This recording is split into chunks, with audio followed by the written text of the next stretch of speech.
Welcome everyone. Today we're diving into a topic that's really important but doesn't always get the attention it deserves: chlamydia. Now, I know it might not seem the most comfortable subject, but understanding how common this infection works, how it's spread, and how to treat it can go a long way in protecting your health and the health of others. So let's break it down. Chlamydia is a bacterial infection caused by Chlamydia trachomatis. It's one of the most common sexually transmitted infections worldwide. The tricky thing is, many people who have it don't show the symptoms, which means it can go unnoticed for a long time, and that's why regular screening is so important. If left untreated, chlamydia leads to more serious health issues, especially for women. Chlamydia is mainly spread through sexual contact. This includes vaginal, anal, and oral sex. And it doesn't take much, just unprotected sex with an infected partner is enough. What's important to remember is that you can still catch chlamydia even if you don't have symptoms, or if your partner seems completely healthy. It's a silent infection for many, which is a part of what makes it so widespread. If chlamydia isn't treated, it can lead to some pretty serious complications. In women, it can cause pelvic inflammatory disease, otherwise known as PID, which can damage the reproductive organs and lead to infertility and chronic pelvic pain. In men, chlamydia leads to infections in the tubes that carry sperm, potentially causing pain and swelling.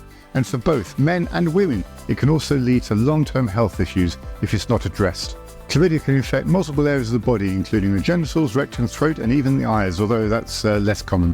In terms of how common it is, well, it's one of the most frequently reported STIs globally, and in the United States alone, there are 1.7 million cases reported each year, and that number could be much higher since many cases go undiagnosed. It's especially common among young adults, but really can affect anyone who's sexually active. The good news is testing. For chlamydia, it's straightforward. For women, it usually involves a swab of the cervix during a pelvic exam, or sometimes a urine test. For men, it's often a urine test or a swab of the urethra. It's a simple process, and early detection is key to preventing complications. Once diagnosed, chlamydia is easily treated with antibiotics. Typically, a short course of medication clears the infection. It's important to take all the prescribed antibiotics, even if you start feeling better before finishing them. So it's critical to inform your partner or your partners so they can get tested and treated too. You'll need to avoid sexual contact during treatment to prevent reinfection or passing it on.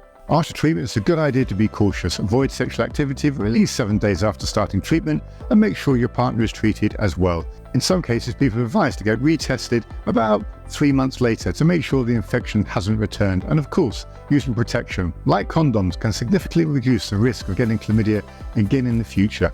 So what's the takeaways here? Chlamydia is a common infection that often flies under the radar because it can be symptomless. But with regular testing, open communication, and responsible sexual practices, it's manageable and preventable. If you think you might be at risk, or if it's been a while since you've had your last STI screen, consider getting screened. It's a simple step that can protect your health and the health of your partner.